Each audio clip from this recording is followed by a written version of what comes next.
Hey guys, how you doing? This is Robert Fazio from Robert Fazio Math Tutoring. My website's improvemymath.com. Today I'm going to show you my favorite way for simplifying radicals in exact form. Now, sometimes a teacher will have you break down these square roots and cube roots and fourth roots, but he or she will want the answer in an exact form, which means a broken down radical, as opposed to putting these in your calculator and getting a decimal answer. Now, if you have a TI-89 calculator, which is my favorite calculator, you can put these in the calculator. It'll break them down for you in an exact form. So get that calculator off of eBay, used, 40 bucks. All right, now, sometimes a teacher will have you try to memorize perfect square numbers, 2 squared is 4, 3 squared is 9, 4 squared is 16, etc. I don't believe in that. I think it, unless you have a really good memory and you can pick out those numbers and know automatically that they go into the number that you're trying to break down, then that's fine. However, if you want a foolproof way of doing these each and every time, whether you know perfect square numbers or not, then I suggest using this method. And this method is just making a factor tree. So, 48, what times what gets me 48? We're going to go with 6 times 8. 6 is 3 times 2. As soon as I get prime numbers, I stop. 8 is 4 times 2. 4 is 2 times 2. All right, now, I'd like to draw a little roof over all my prime numbers so I know not to look above that roof.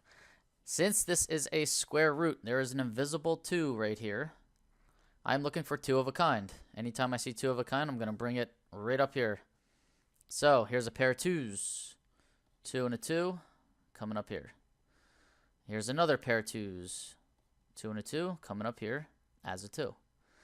And now the 3. The 3 doesn't have another 3 to pair up with. Any numbers that don't have their same number to pair up with go back underneath a radical sign. So that 3 goes back underneath of the square root sign.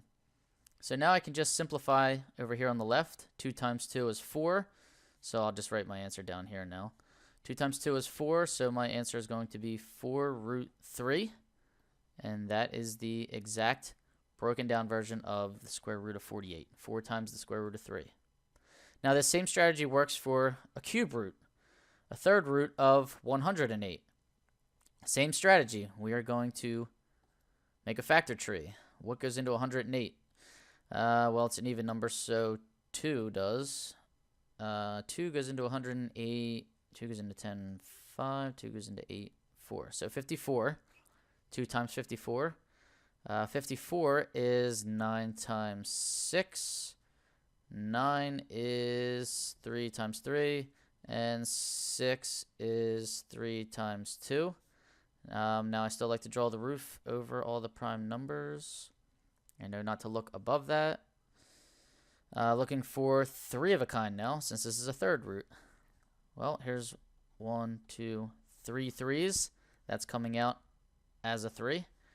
I have 2 2s here. 1, 2. That's not enough. So they have to go back underneath the cubed root sign as a 2 and 2. All right, now I would just simplify this. So again, I'll come right here and write a final answer. 3 is chilling outside.